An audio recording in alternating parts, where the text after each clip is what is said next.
تو کہا میرے استاد حضرت سعید ابن مسیب رضی اللہ تعالیٰ عنہ کی محفل میں جا رہا ہوں تاکہ علم حاصل کروں.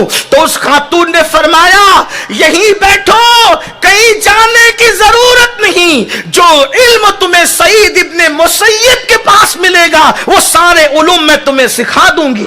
ایک بیوی اپنے شوہر سے یہ کہہ رہی ہے. دیکھو ان لوگوں کے پاس کتنا علم تھا.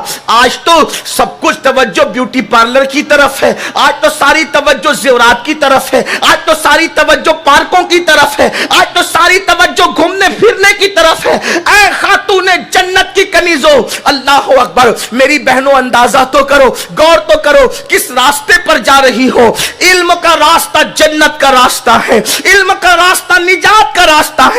اللہ کے حبیب صلی اللہ علیہ وآلہ وسلم نے ارشاد فرمایا العلم نور, علم روشنی ہے, العلم حیات الاسلام و عماد الدین, علم اسلام کی زندگی اور دین کا ستون ہے. مجھے بتاؤ جب ماں کو ہی کلمہ پڑھنا نہیں آئے گا تو وہ اپنے بچوں کو کلمہ کیسے پڑھائے گی, اپنے بچوں کو کلمہ کیسے سکھائے گی؟ جب ماں کو ہی وضو کا طریقہ نہیں آئے گا اپنے بچوں کو وضو کرنا کیسے سکھائے گی؟ جب ماں کو نماز پڑھنا نہیں آئے گا اپنے بچوں کو نماز کا طریقہ کیسے سکھائے گی؟ ماں کو ہی پتہ نہیں ہوگا اللہ کے بارے میں کیا عقیدہ ہونا چاہیے, رسول اللہ کے بارے میں کیا عقیدہ ہونا چاہیے, اولیاء اللہ کے بارے میں کیا عقیدہ ہونا چاہیے, صحابہ کے بارے میں کیا عقیدہ ہونا چاہیے, اور اہل البیت کے بارے میں کیا عقیدہ ہونا چاہیے, انبیاء کے بارے میں کیا عقیدہ ہونا چاہیے, قبر, حشر, جنت, دوزخ کے بارے میں اسلامی عقائد و نظریات کیا ہیں. جب ماں کو ہی پتہ نہیں ہوگے تو بچوں کو کیسے پتہ ہوں گے؟ کسی نے بہت بڑی بات کہی تھی, کہنے والے نے کہا تھا آج بھی ہو سکتا ہے, تھوڑی ترمیم کے ساتھ عرض کر رہا ہوں, اس نے کہا, اس کو ترمیم کے ساتھ عرض کر رہا ہوں, آج بھی ہو سکتا ہے عیسیٰ کا پرتو پیدا, آج بھی ہو سکتا ہے عیسیٰ کا پرتو پیدا. ماں کی گود ہی ملتی نہیں مریم کی طرح.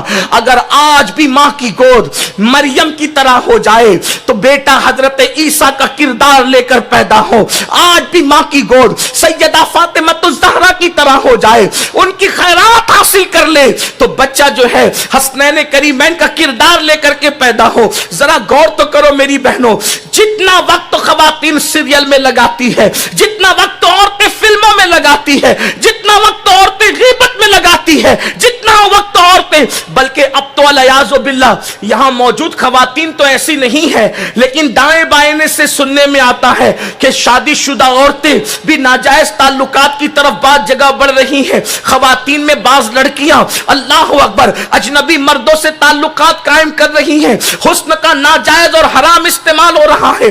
وجہ کیا ہے؟ نادان عورتوں, ان دنیا کے جرائم کے دلدل سے نکل کر علم کی طرف سفر کرو. اللہ اکبر. آج کل عورتیں یہ بھی سوچتی ہے ارے مولانا یہ جو کام آپ لوگ سونپتے ہیں یہ تو سب ننگے بھوکے لوگوں کا کام ہے, مجبور لوگوں کا کام ہے, غریب مفلس لوگوں کا کام ہے. میری بہنوں یہ تمہارے خیالات کی دقیانوسیت ہے, یہ تمہاری فرسودہ فکر ہے, یہ تمہاری گندی سوچ ہے. کس نے کہا کہ یہ سب کام معاذ اللہ ننگے بھوکے لوگوں نے کیا؟ ایک بات یہ بھی کہہ دوں, اگر کسی ننگے بھوکے سے یہ کام ہوا بھی ہے تو خدا نے نہ اسے پھر ننگا رہنے دیا نہ بھوکا رہنے دیا.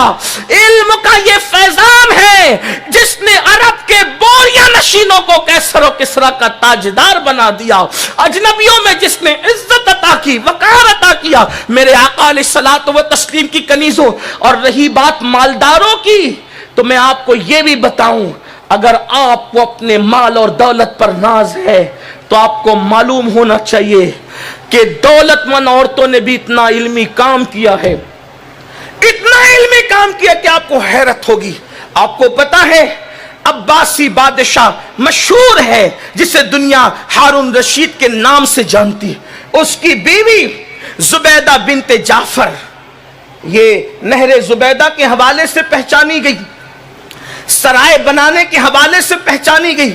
لیکن زبیدہ کو علم سے اتنی دلچسپی تھی, وہ ایسی علم دوست خاتون تھی کہ جہاں سرائے بنائے, نہر زبیدہ بنائی, بہت ساری چیزیں کی, وہیں پر انہوں نے کئی علمی دانشگاہیں بھی قائم کی, کئی مدارس قائم کیے. اور اس عورت کو جس کا نام زبیدہ خاتون ہے، جس نے حضرت بہلول دانا سے جنت تک حاصل کی، جیتے جی ایک ولی کی زبان سے جنت کی بشارت حاصل کی، اس خاتون کا علمی ذوق یہ تھا، ذوق قرآن یہ تھا کہ اس نے 100 قاری باندیاں اور کنیزیں خرید رکھی تھی، 100 قاری قرآن قاریہ، 100 قاریہ عالمہ کنیزیں خرید رکھی تھی، اور ان کو اس نے فری کر دیا تھا تلاوت قرآن کے لیے اور علم کی خدمت کے لیے۔ یہ مالدار خواتین کا کارنامہ۔ اور رہی یہ بات کہ پھر آپ دیکھیں گل بدن خاتون، اسی ہندوستان کی سرزمین کی گل بدن خاتون، گل بدن خاتون ظہیر الدین بابر کی بیٹی ہے۔ آپ دیکھیں یہ گل بدن خاتون وہ ہے جس نے ہندوستان کی تاریخ پر، اللہ اکبر، ہندوستان کو ایک مستند تاریخ عطا کی، اللہ اکبر۔ وہ اس کا تعلق پڑھنے سے ہے، اور آپ جب اس کو پڑھیں گی تو آپ کو پتا چلے گا کہ اللہ اکبر اس خاتون کے پاس علم کتنا تھا۔ اللہ اللہ، علم تاریخ بھی اس کے پاس، علم حدیث بھی اس کے پاس، علم الاسرار بھی اس کے پاس۔ اس کے بعد آپ دیکھیں شاہ جہاں کی بیٹی جہاں آرا بیگم کی زندگی کو آپ دیکھیں، جہاں آرا بیگم کا نام تو آپ نے سنا ہی ہوگا، اللہ اکبر۔ اب میں عرب کی بات نہیں کر رہا ہوں، اپنے پیارے ملک بھارت ہندوستان کی بات سنیں، جہاں آرا بیگم، اللہ اکبر۔ آپ کو اگر اپنی دولت پر ناز ہے تو کسی کا باپ زیادہ سے زیادہ دکان کا مالک ہے، کسی کا باپ فیکٹریوں کا مالک ہے، کسی کا باپ کوئی بزنس کر رہا ہے، کوئی کاروبار کر رہا ہے۔ جہاں آرا بیگم کا باپ تو اکھنڈ بھارت کا بادشاہ تھا، شاہ جہاں کی بیٹی تھی، اللہ اکبر، اورنگزیب کی بہن تھی۔ جہاں آرا بیگم، علم کتنا تھا، یہ حافظہ تھی، قرآن کی حافظہ۔ شاہ جہاں نے اپنی بیٹی کو حافظ قرآن بنایا تھا، قرآن کی حافظہ تھی، عالمہ تھی، علم حدیث پر اللہ نے ملکہ عطا کیا تھا۔ اور اللہ اکبر، علم تصوف سے اتنا شغف تھا کہ تصوف پر جہاں آرا بیگم نے کئی کتابیں لکھی، اور اللہ اکبر ان ساری کتابوں میں 2 کتابیں اب بھی دنیا کے اندر موجود اور مشہور ہے۔ ایک تو سرکار غریب نواز رضی اللہ تعالیٰ کی زندگی پر مونس الارواح نام کی کتاب، جو شہزادی جہاں آرا بیگم نے لکھ کر کے قوم کو تحفہ عطا کیا۔ اس کے بعد مونس الارواح کے بعد جتنی کتابیں غریب نواز پر لکھی گئی، بڑے بڑے علماء، صلحاء، دانشوروں نے جہاں آرا بیگم کا حوالہ دیا۔ اس سے پتا چلا علم کی خدمت صرف غریب لوگ نہیں کرتے تھے، مفلس لوگ نہیں کرتے تھے، اور یہ جو دقیانوسی لوگوں کا خیال ہے کہ معاذ اللہ ننگے بھوکے لوگ علمی اور دینی خدمات کرتے تھے، یہ جھوٹ ہے۔